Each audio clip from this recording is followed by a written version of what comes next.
when you're talking about the history of Filipinos coming to California, coming to the Bay, you have to bring up Vallejo, because the history the Filipinos have in the city of Vallejo, that set the framework for all the waves of Filipinos to come to California, the Bay Area specifically.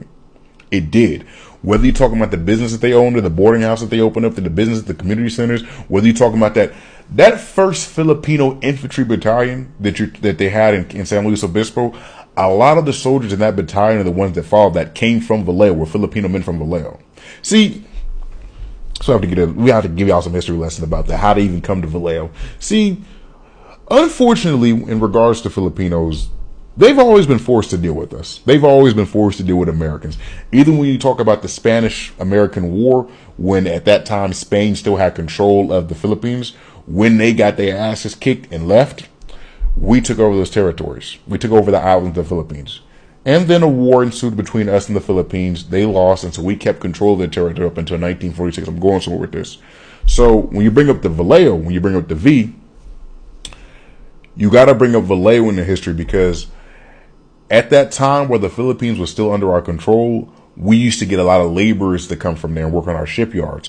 Particularly, you guessed it, those of y'all from Vallejo, you know what I'm talking about. Mare Island Naval Shipyard in Vallejo. A plethora of damn near all of them. The majority of the laborers that were at that shipyard from the 1920s up into the 1940s were either Filipino men, laborers from the Philippines, or a lot of black men from the South.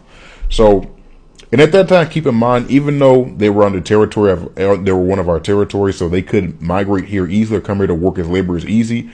At the same time, it was harder to bring your family, bring spouses, and whoop-de-whoop. So, because there was a lot of bias against Asians or whatever, just anything except white, obviously. So, a lot of the laborers at that time stayed in boarding houses in Vallejo. A lot of boarding houses opened in Vallejo to cater towards these men. I'm going somewhere with this.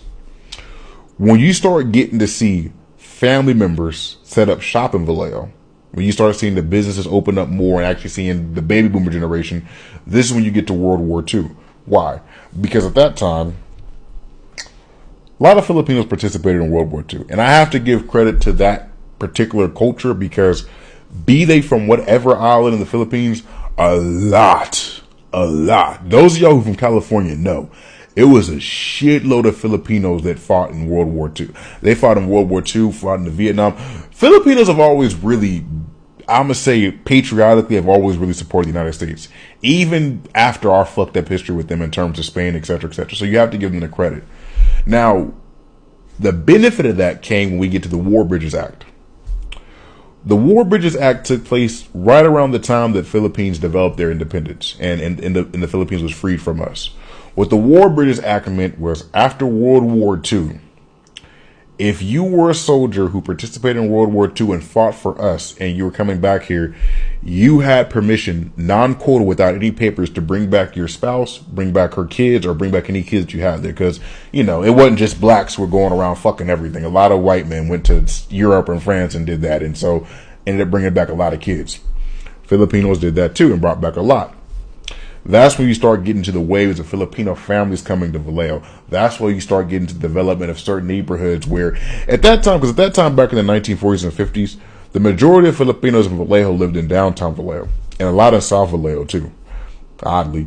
But this is when you start getting to see the waves of them develop. This is when you start seeing the actual Filipino communities develop there. This is when you start seeing them unite to politics. And I'm bringing all this up because